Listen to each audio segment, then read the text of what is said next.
Welcome, everyone. We're pleased to have you join us for our Sharing Ocean Acidification Resources for Communicators and Educators, or our SOARCE webinar today. Our series is presented to you by the NOAA Ocean Acidification Program in collaboration with National Marine Sanctuaries. Our goal is to provide ocean acidification communication tools to formal and informal educators and the stakeholders and rights holders across the country in order to promote a more integrated and effective ocean acidification education community. I'm Liz Perotti. I'm the Education and Outreach Coordinator for the NOAA's Ocean Acidification Program, and I'm joined today with another facilitator, Natalie Lord, who is the Capacity Building and Engagement Knaus Fellow with the Ocean Acidification Program. So welcome. During the presentation, attendees will be in listen-only mode. We are recording this presentation and it will be available to you on our YouTube channel. We'll put that link in the chat. You are welcome to type any questions or comments in the questions control panel, and we'll monitor those incoming questions and respond to them or pose them to our speakers at the end of the presentation today. And any comments or responses that you have for us can go into the chat. Before we start, we'd like to know who is attending today's webinar. So please take a minute to complete our poll, which you should find in the menu screen under polls.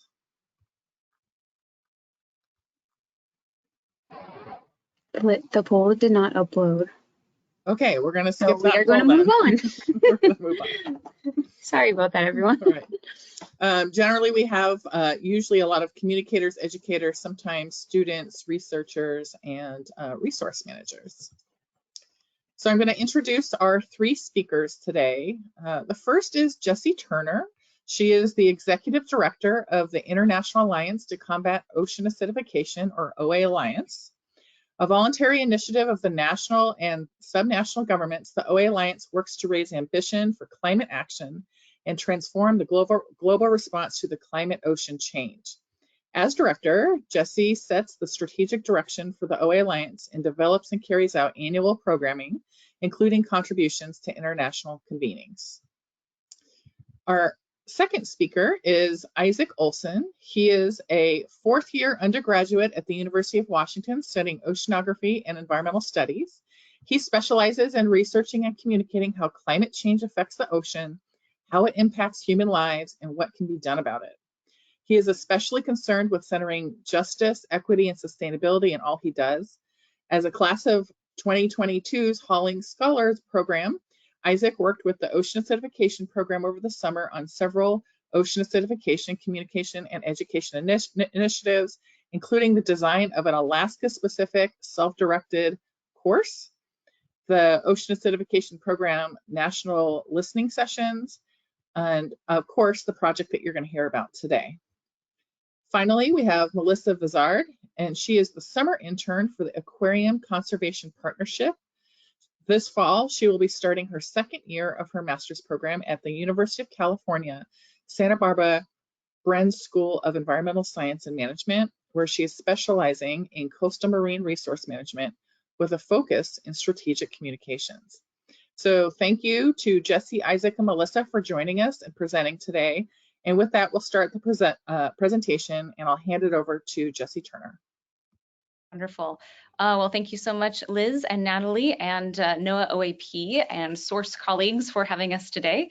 And thank you, Natalie, for sharing your screen. I have been underprepared in my slide presentation, but you can hear me okay. Is that accurate? Good, okay. So welcome everybody. Again, Jessie Turner here with the International Alliance to Combat Ocean Acidification. And I'll just quickly say from the top, the OA Alliance was created in 2016 to bring together governments and non-governments, we call them affiliate members, around ways that we can better raise the profile of ocean acidification across climate change, policy and frameworks, and support governments and regions in thinking about how they can better understand and respond to impacts of climate ocean change and ocean acidification along their shoreline. And I mention that because we have over 130 or so members. I'd say a third of those are governments, both national governments, state governments, tribal, First Nation, port, municipality, which means that 2/3 of our members are these affiliate partners. And so that's NGOs, aquarium, research institutions, seafood grower collaboratives, and things, entities like that.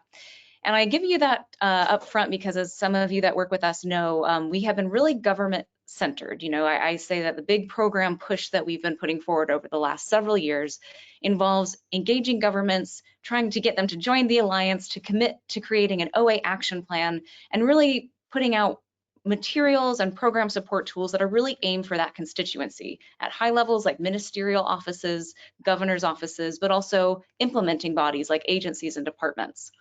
And I give you all that background because that's not at all what this project is about. And it is such a fun opportunity for us through the Alliance to think about a different constituency, both of our members, so working with Aquaria as members of the Alliance, and thinking about who their constituencies are and what they want to be getting across by way of their climate and ocean change messaging, calls to action, and really leveraging these partnerships so that we can be reaching more audiences through their vehicles.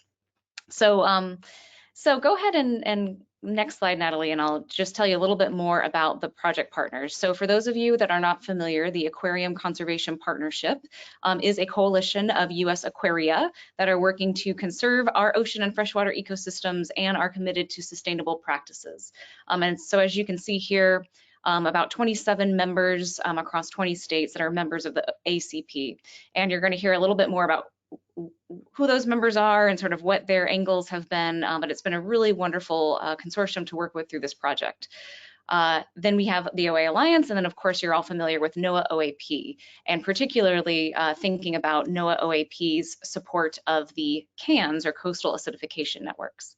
So next slide, Natalie. And I'll just quickly say that how this project was conceived as I mentioned, as the director of the Alliance, I tried to engage our members as much as possible, and it was a conversation with the director of ACP earlier this year, and they said, you know, we're working on thinking about updating our climate messaging at Aquaria and using ACP as a vehicle for some shared opportunities to get messaging across, not just what are Aquaria doing to support climate ambition and mitigation, thinking about greenhouse gas reductions of their own across operations and policy that they're trying to support, but also the storytelling and how are Aquarius talking about climate, ocean change, and a more place-based locations where they serve their constituencies. And so they said, is there anything we can do together through the Alliance? And I thought, well, you know, maybe we can generate some 2-pagers about ocean acidification, and maybe we can think about the cans. You know, as some of you on the phone know, the cans are very unique in that not every location in the world has such a robust set of regional partners, history of research together, priorities around certain species, around certain stakeholder communities. And so it presented a really interesting opportunity to think about putting together some sort of content that would support the aquaria and what they're hoping to accomplish, but really showcase in a pretty more detailed way some of the work that's happening regionally across the cans in the United States. And so I'll go to next slide and just tell you a little bit about what we are hoping to accomplish. Isaac is going to give you the details of what's in these story maps that we're putting together to serve aquaria per region. But the idea across the project is really to increase understanding about the impacts of carbon emissions on our ocean. So we know that tens of millions of people visit Aquaria every single year, and that there's this opportunity, an invitation even through ACP, to have some targeted OA information that really strengthens Aquaria's place-based storytelling about the importance of understanding and addressing climate change, like I said, in communities they serve. The second opportunity that I sort of saw, and I think that we all see, is the opportunity to reach new audiences. I think ocean acidification practitioners in our community were often really targeting stakeholders and users of information. This is seafood growers, local community, activities, tribal partners, even other scientists to try to collaborate and co-design and cross-pollinate sectors and disciplines. But this project really isn't trying to do that. This project is really trying to reach a general audience in a way that we haven't tried to do before through the Alliance. And so it's a really opportunity to reach visitors of U.S. aquaria in the highest level, most general way. And then finally, to accelerate calls for action around ocean acidification. And so that each story map takes you through a little journey regionally, but ends with a call to action that an individual visitor can take. And so this is different necessarily from a politician call to action or a scientist call to action or another constituency that we serve, and really trying to get individuals involved in moving OA activities from science to action taking. And so with that, I will turn it over. Let's do two more slides and then I'll turn it over. I'll be very quick. We already talked about the primary audiences as visitors, but we're also hoping that schools and educators, community nonprofit groups, conservation orgs, and others can benefit from the content in this project. And we'll be thinking about ways to distribute this content to other bodies outside of Aquaria or partners that Aquarius have in these categories. And finally, that we have lots of government entities listed and called out across these story maps around what they're doing. And so they're a constituency that could take some of the content from this, these story maps and share across their audiences. And then last but not least, desired use and purpose of how we might share these out. Next slide, Natalie. You'll hear more about this from Isaac and Melissa in our Q&A. But the idea is that we want these to be in displays at Aquaria, ideally. We also see that there's an opportunity to have sort of the touch screen displays across Aquaria that have those things, scan codes, website addresses of these story maps affixed to content, pamphlets, take-home materials that people can utilize at the Aquaria. So with that, I will turn it over to Isaac to tell us a little bit more about the details of what this project is, what content is in the story map, and some of his experience in putting it together, and then on to Melissa from her experience from the Aquarium Partnership side. Thank you so much, Jessie. And hello, everyone. Thank you guys so much for the introduction, Liz and Natalie. And then I also wanted to start off a little bit by giving a land acknowledgement, because right now I'm currently on land that has been lived on, cherished, and tended by many Coast Salish people since time immemorial. Historically, it's land that has been unfairly occupied and exploited by settlers, and the land, waters, and tribes that have been harmed must be supported and respected. So if you're from Seattle and want further information or to further support the cause, I'm happy to give links or any information, so please reach out after. But yeah, thank you guys so much. And as you might be able to have discerned from that, I'm currently in Washington State, where I'm about to go back to school. Throughout the summer, though, I've actually been working with NOAA and in the other Washington, DC. And specifically, I've been working with the Ocean Acidification Program on a bunch of really cool projects, some of which you heard about in the intro, and one of which you're hearing about right now through the presentation. And working on these story maps has really been a quite amazing experience for me personally, because where else would I be able to visit aquariums like the New York Aquarium seen here as part of my actual job and get paid for it and get all these cool opportunities through that. So I'm really grateful for everyone who made this experience possible, including the OAP team, my mentors, Liz and Edie, who can't be here today, and the other collaborators on all of my work throughout the summer.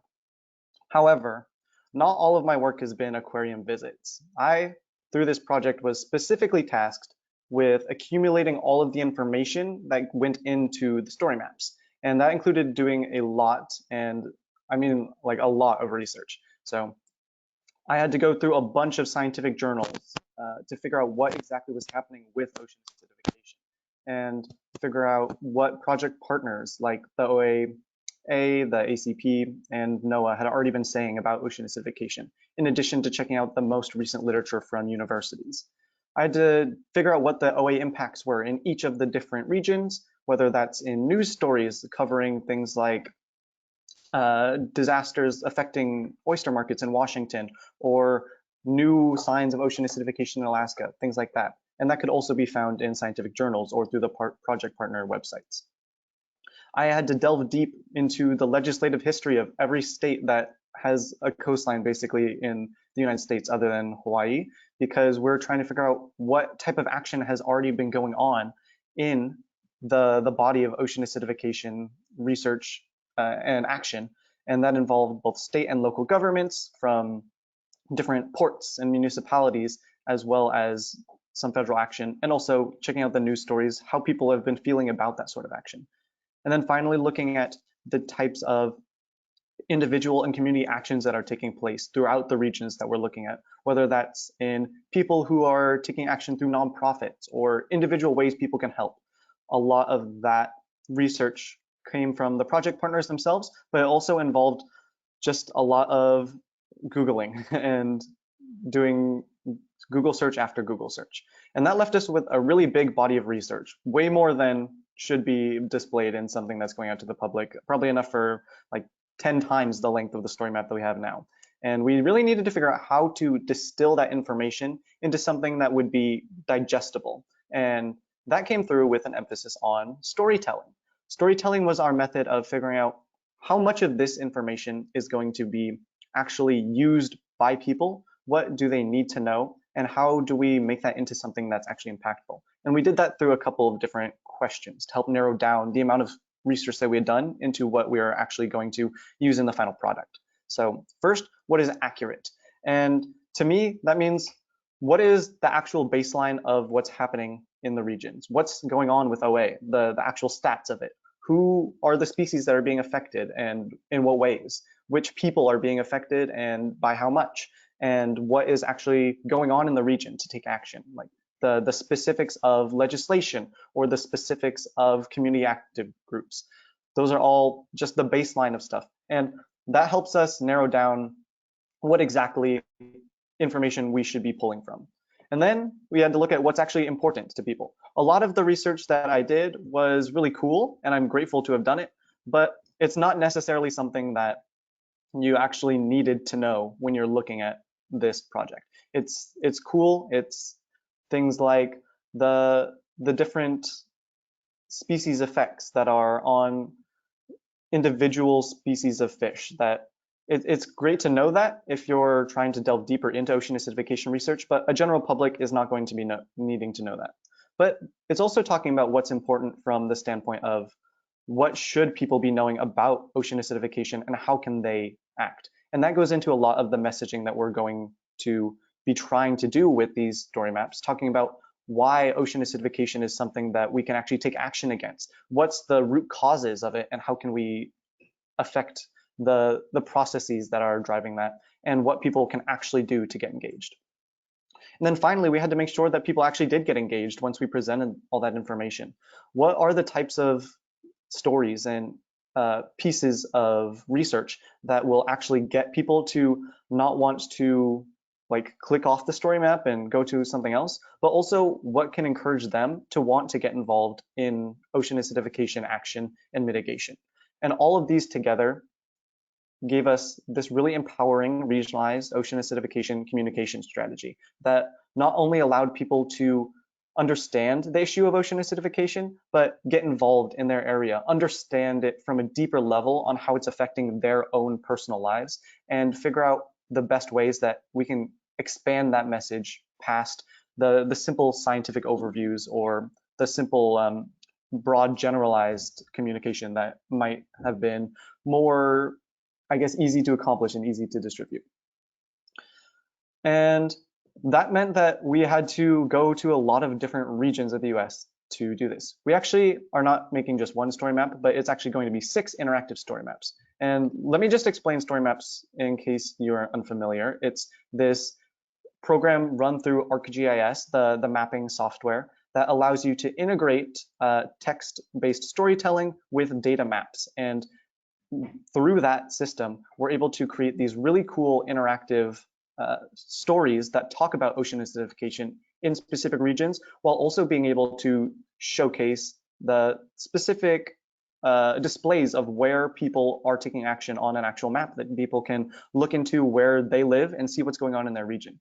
So the 6 different story maps that we've created are one for the Alaska OA network, one for the California Current Action Network, one for the Gulf of Mexico Coastal Acidification Network, one for the Southeast CAN, one for the Mid-Atlantic, and one for the Northeast Coastal Acidification Network. And you might notice that these are all through this thing called CANs, current acidification networks. And those coastal projects are something that's run through NOAA because they're helping facilitate the ocean acidification research, education, and communication in each of these regions specifically. And As such, it made a lot of sense for us to work within these regions and figure out what specific communication we would be able to impart on those topics. So each of those 6 regional story maps includes a lot of different things. And the basic premise is, first, we start with a species intro. How do we get connected to a region? Well, one easy way to do it is to do it through a cute or iconic animal in the region. So we present these species intro as an example of who a flagship species in the area is and why someone might recognize them. From that, we talk about the science of climate change in OA. What is causing climate change? What is causing ocean acidification? And why actually climate change is the root cause of that ocean acidification that you're seeing. And then especially why it is impacting the species that did the species intro. We can talk about that because either their home or their food source or their habitat is under threat because of these topics. And that is a way for us to be able to bridge that gap between here's something you recognize, and then here's a bunch of science that might be unfamiliar. From there, we talk about the local trends that people are seeing in the area. We want this to be a very specific regionalized communication strategy. And from that, we need to be able to impart the actual information that's going on in the region. Then we talk about what's actually happening with humans, not just the ecosystem or the bodies of water themselves, but how people are being affected economically, culturally, socially, the types of job losses you're seeing, or the types of culturally important species that are at risk. And then what's being done right now, whether that's through legislation that's passed or failed, whether that's through community action groups, or whether that's through individual actions that people can do. How can they individually help? We include a big list of resources at the end for empowering actions that people can take to either reduce their own carbon emissions or address ocean acidification and climate change themselves. And to show off those, I'm providing here an example, the Alaska story map that we created, and here it is. So we start off with a beautiful title screen, and then we center it with the horned puffin, an iconic species in Alaska that is both on land and in water. People are very connected to the puffin because it's so prevalent throughout the area, but it also has a huge reliance on a lot of seafood that are being impacted by ocean acidification. So through that, we're able to talk about why climate change is happening, how it has increased the risk for the ocean, and how that's led to ocean acidification. We include a lot of diagrams so people who might not be absorbed into the text can get another viewpoint on what's happening, see things like shell dissolution on a pH scale, or the food web and how puffins might be impacted by the things that are being threatened. And then, of course, how ocean acidification is impacting other stressors in the area to make things even worse. We talk about the local trends in Alaska, what makes it especially at risk of ocean acidification, what means that is like which species are already on the edge and which ecosystems are already at risk. And then talking about why that matters to humans, specifically people from Alaska, whether that's legislators or tribal representatives or seafood growers. We wanted to include information that would be relevant to all of these sorts of audiences and show that there is things going on in Alaska that people can get engaged with. And that's where a lot of the cool maps come in, because they allow you to click on specific regions of Alaska and check out certain things that are going on, whether that's the APMI, which is a group that's helping tribal communities ensure that their marine resources are protected in a world of changing climates, or the Alaska Marine Highway, which was when a ferry that was conducting runs between Washington and Alaska would help collect data. All these cool initiatives that are going on in Alaska, people can explore and see what's going on in their regions. And then finally, we talk about what's being done from a federal action standpoint, from a state legislator standpoint, and from local action, whether it's a climate action map in a specific native village, or a city action plan, or even from the government, a NOAA fishery, or from something like a national park. People can explore the different types of climate action that's being taken place throughout their regions and see what they can support or where they need to put more pressure. And then we end up by saying, how can we help? People are presented with all these different options for how they can get engaged, whether that's voting or actually supporting the policies that are going to be transitioning towards more low carbon fuel standards or transitioning to renewable energy, changing their own routine, whether that's getting involved by volunteering or donating or reducing their waste, and helping spread the word of the people who are doing the work right now, climate-friendly businesses, tribal communities who are taking action, NGOs, stuff like that. We wanted this to be a really great resource for people to have to figure out what else they can be doing once they learn about ocean acidification, how they can actually act. And this StoryMap was one of the best ways that we found to do that. And that is my entire section explaining what the StoryMaps are. And I'm going to pass it off to Melissa, who will share exactly how we plan to implement those things in our partner organizations. Thank you guys so much.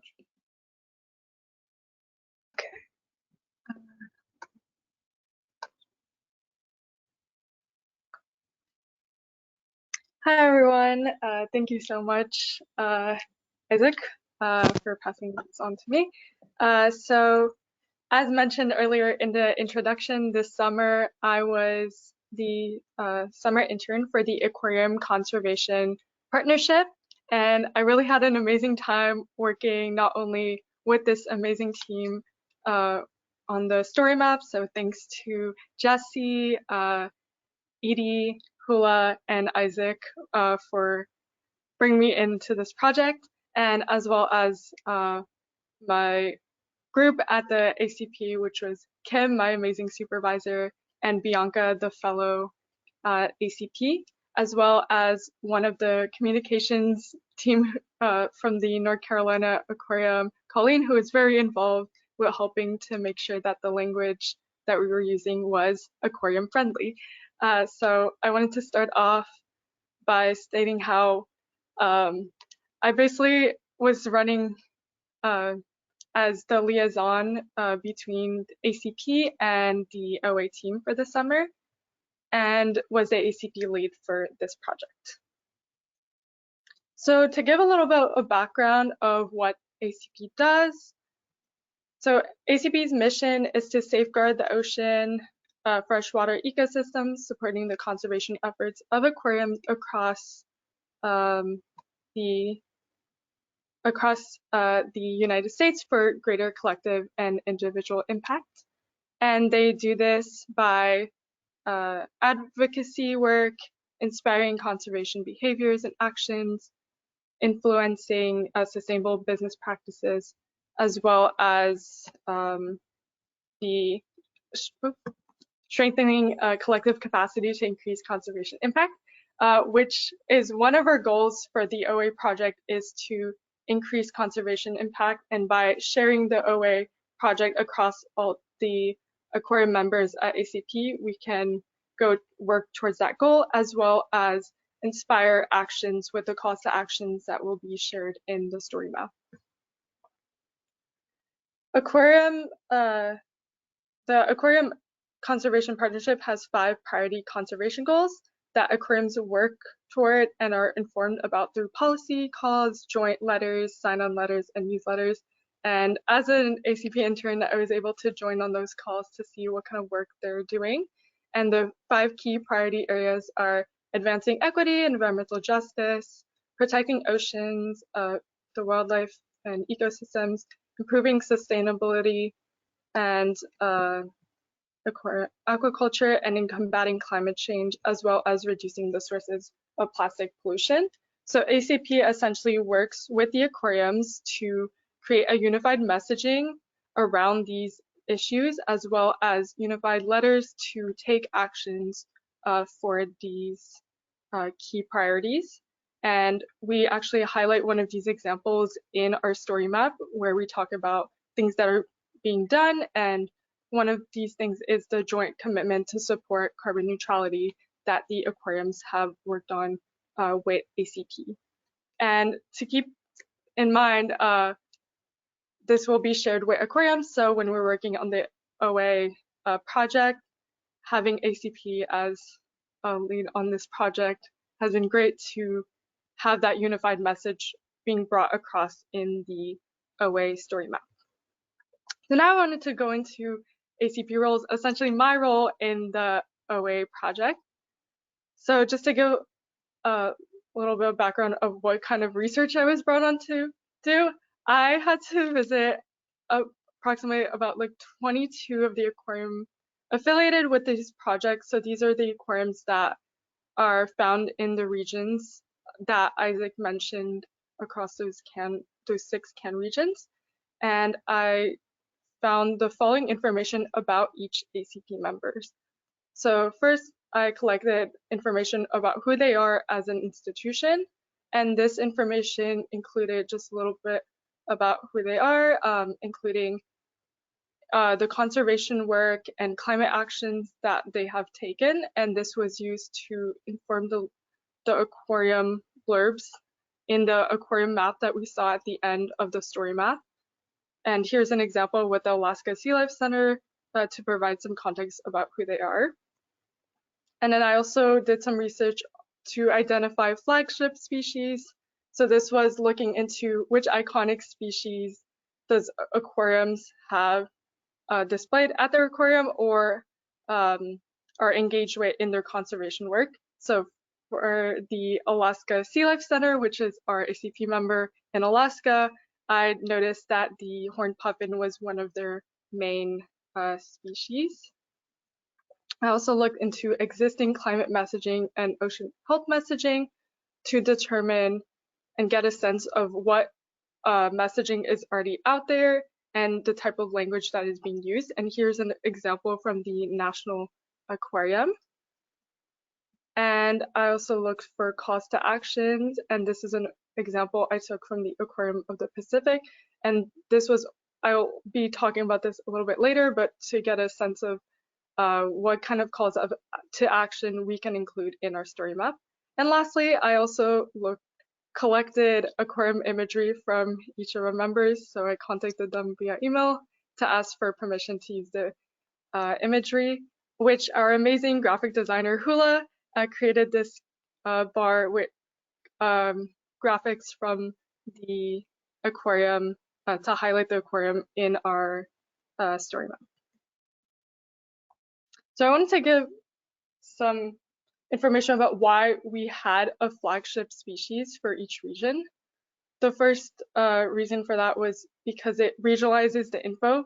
We really wanted to build the narrative from a local favorite. So when people come and look at the story map, they can recognize this local icon of a species. And here I want to highlight a few of our examples. So for the Alaska region, we have the horned puffin. For the California current West Coast region, we have the sea otter. And then for the Gulf of Mexico, we have the manatee.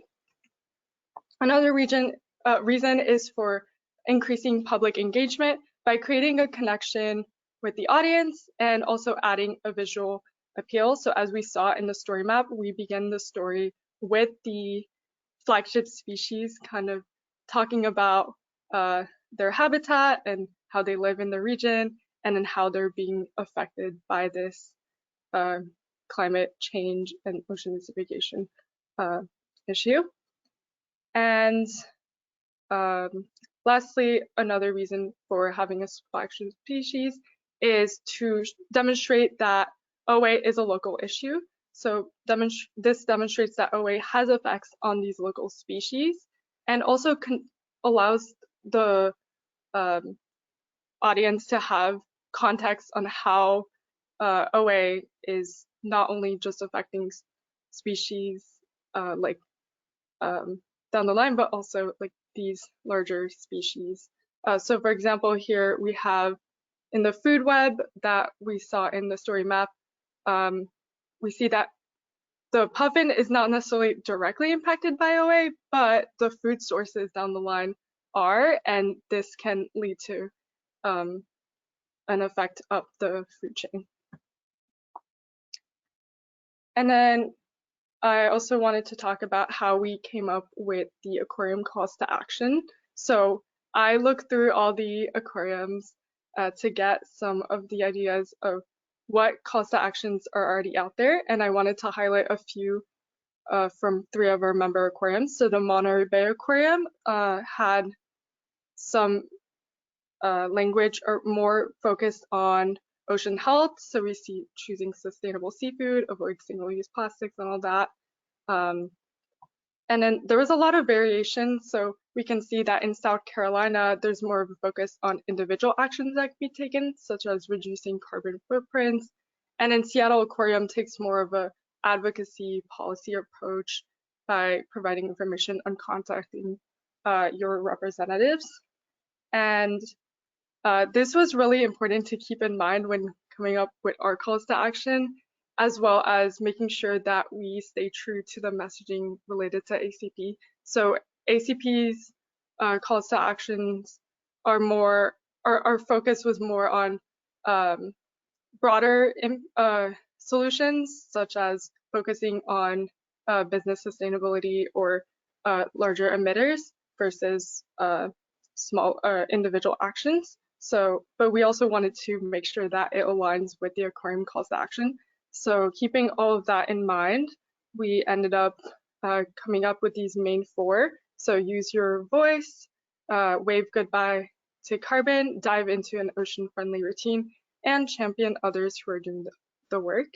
And we had help from Colleen from the North Carolina Aquarium comms team to help us get an idea of what would be good succinct language that can be used for the aquariums.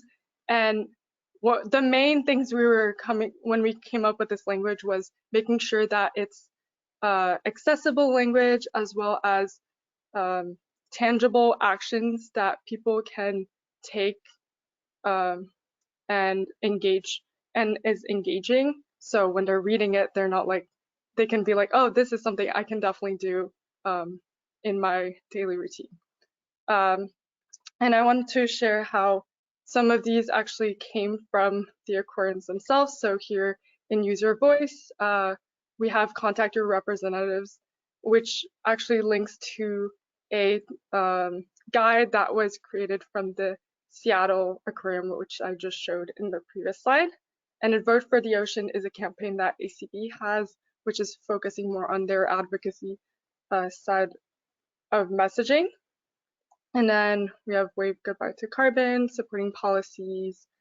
And then here, we also wanted to stay true to the aquarium messaging around ocean health. So we made sure to have some of that language around here. And we even linked to sustainable seafood and avoiding single-use plastics, which were taken directly from the Monterey Bay Aquarium website. And lastly, we have champion others who are doing the work, which was also language that we had from the aquariums. And I just wanted to end on that note of actions. Hopefully some of the audience out here can take some of those as solutions and actions that you can take. And wanted to say thank you for listening. So I'll pass it on now to Jessie for the questions. Thanks both so much. And I'll quickly say, I think Natalie is going to drop a link to our current landing page where we have 2 developed story maps ready to go, one from Alaska that you saw from Isaac's presentation and one from the Gulf. And so I encourage you guys to check those out, and we can talk about timeline at the end of this and when we expect the final 6 story maps to be available, and sort of what phase 2 rollout looks like, and how we can share this as a resource for you all. And I'll just quickly say I'm going to pass it over to Liz to have more Q&A from the audience, but I do want to ask one question to both of you just for your reflections and thoughts. But before I do that, I'll do it now. So my question generally, the same question for both of you is, one of the challenges with this was it was the first time that I've, well, I shouldn't quite say it like that, but was it difficult to message or place really specific OA work? I mean, Isaac, you mentioned this with all of your deep dive of research, really specific research papers that you were reading and monitoring trends and all these types of things per location. Was it difficult to place that work as part of a broader climate change or even marine conservation discussion as we were sort of thinking about how this would fit and align with Aquaria missions and goals and messages, and what were some of the benefits of doing that, and what were some of the drawbacks from your perspective? And question to you, Isaac, and then over to Melissa.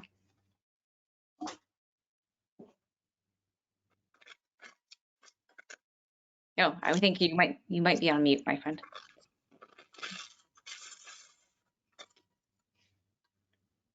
Try that again. I can't hear that, but I can hear scratchiness. So maybe if the earplugs are. Hello, testing. Yeah, can hear that. Yeah, a little bit. I did mention a little bit before, but I think that to me, the primary drawback in this whole strategy has been that ocean acidification is just a pretty hard concept for people to understand the science behind it. I mean, I'm at a conference right now and I was talking to one of my oceanography professors, and even they were talking about how they had some trouble understanding the carbonate system. So like, if they're not even comfortable with it, how could we really expect like everyday people who don't even know what carbonate really like functions as in the ocean to be comfortable with that?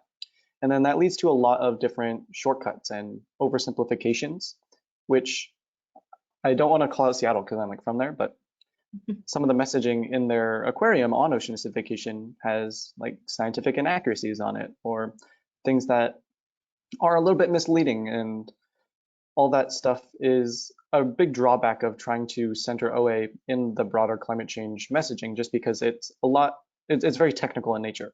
But I think that if you can actually get over that hump of the baseline understanding, then OA becomes a really powerful tool to communicate with, especially on climate issues, because it has really clear, tangible impacts on both a lot of cute animals like we were talking about, but entire ecosystems and specifically human lives are directly affected, which are all things that really help center that broad threat of climate change into something that people can actually understand and act upon, especially because ocean acidification is one of the few climate change issues that is on kind of a longer timeline right now. We're already seeing things like smoke and wildfires and hurricanes and sea level rise hurting people, and a lot of those consequences are locked in for the most upcoming decades. But for things like ocean acidification, we have time to actually prevent a lot of the worst effects because we're still only just seeing the initial introduction of a lot of these more acidified waters, and we actually have time to take action. And that's something that is really empowering for people who are in a world of a lot of climate apathy and grief right now. So I think in that sense, it's a really great tool to use in climate messaging.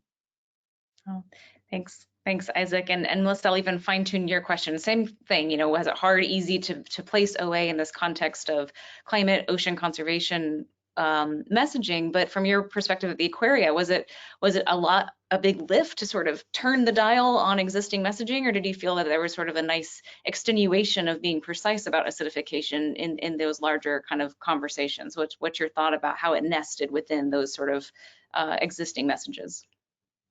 Yeah, thank you. So I think in terms of aquarium messaging, like after having done some research across like the affiliates, there was definitely, I think, a lack in specificity in terms of specifically mentioning OA. I think just a few aquariums off the top of my head, can't remember exactly which ones, but did have some language around ocean acidification, but it was a very just like generalized, like ocean acidification is one of the threats that's happening under climate change. So I think having this tool as an addition in the aquariums will be great to add to that missing part of the language that's being presented to visitors. And I think there's already, just in general, to answer the other part of the question, putting this into the broader context of climate change and marine conservation. I think one of the pros of that is by putting it in a field of marine conservation, I think that makes it a little bit more understandable for people because we're putting in the context of recognizable species or impacts that are happening to communities, and so people can see that even though maybe they might not exactly understand the specific science to it, they'll get context of how this issue is relevant in their daily lives. And then in terms of also just working with the aquariums, coming up with the language was kind of difficult, finding the balance between scientific accuracy and making the language accessible as well for the general audience, I think was kind of one of the challenges, but I think this will be a great tool to at least provide that context. And so that would be a pro. And then for the drawbacks, I think just maybe losing, because we're putting it in broader context, maybe some of the great research that Isaac has done, for example, about like specifics of ocean acidification might get lost in this, but I think in general it will at least hopefully have a main takeaway of this is an issue that is happening. Yeah. Well, thank you so much both. I'll turn it over to Liz to facilitate questions from the audience, but I'll close by saying this is one of my favorite projects that I've worked on through the Alliance, or I'll say one of those that I'm most proud of, which is ironic because I can take about zero credit for it. So I give all the credit and appreciation to you both and to our colleagues, Edith Marie and Juliana Corrales, and then of course our project partners through OAP and through ACP. So Liz, over to you. Great, thank you to all of our speakers. Most of the questions that we're getting are basically where the links to these. People want to get their hands on this. This is a nice sneak peek into kind of all the story maps that are going to be launched. One question is the California current map available for us to view? It'd be great if you could share, if it's not public yet, to some of the people in the audience who might be interested. This is coming from Jenny Kester, who's with the OAH Council in Oregon. Sure. Well, I can say you don't need to share the slide, Natalie. I have a slide. We can follow up after. More or less, all the story maps are going to be available for the CAN review by the 25th of October, so end of October. So we're sort of in a period right now of we've been working with the CANs directly to answer your question, Jenny, and the CAN lead to sort of a lot of this is uniform, right? Or so the beginning and end are uniform. Hello, I'm a species. What is acidification, etc. And then at the end, the calls to action. What's curated per region, of course, are the local trends, impacts on humans, and what's being done. And so the answer is yes. I think you and I can connect about getting some practitioners in the region who are part of the CAN networks, getting eyes on that for sure. I would say reach out to me and we can coordinate something like that, but we won't share them broadly until they're sort of ready to go. Great, thank you. And then another question, are there plans once these are rolled out to evaluate their effectiveness or their reach? I'll turn it over to these two to talk a little bit about what that has looked like. Let's keep answers somewhat short so we can keep more for more. But the general high level is that the goal is to get all the story maps developed by the end of October, and then we're moving into what we call phase 2, which is November through some nebulous time in 2024, maybe February, March. And the idea is to do kind of just that. I'll turn it over to these two to talk about the research they've done already with visiting aquaria, but I think the goal is to really do a little bit of a deep dive. I've been saying hand-holding, that's not quite right, but curation of thinking about which aquaria really want to work with us to sort of think about the best way that they want to distribute and share this information, what materials they need, and do a little bit of surveying about what that's going to, how we test and evaluate our method. But Isaac, over to you, and then Melissa, if you want to add anything. Sure. Can you guys hear me? Yeah. Okay.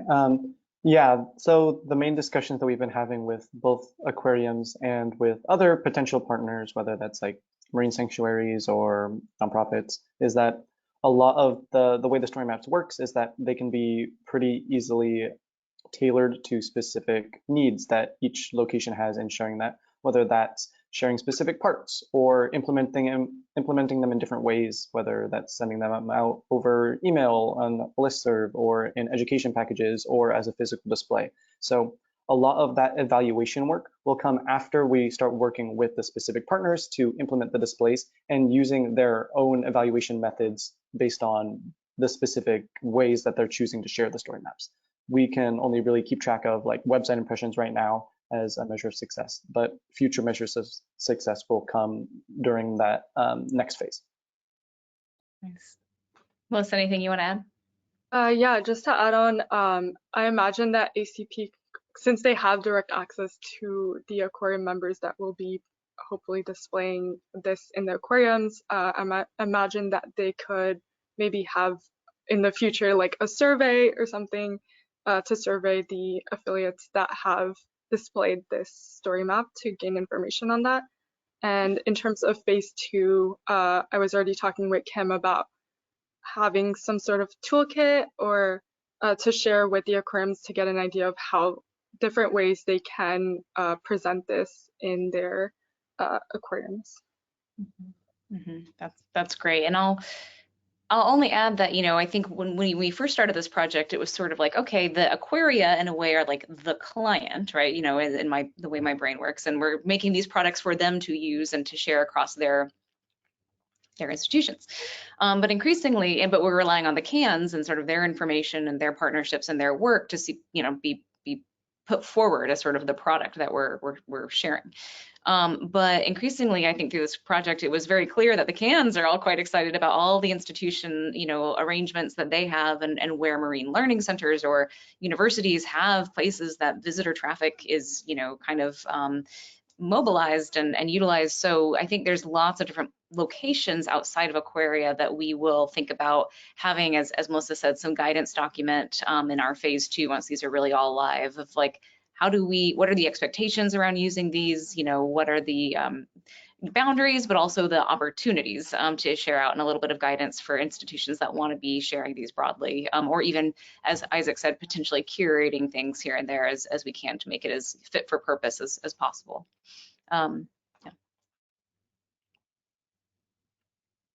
The other things that we have in the questions and comments are just, these are really great, very interesting, can't wait to see all the story maps.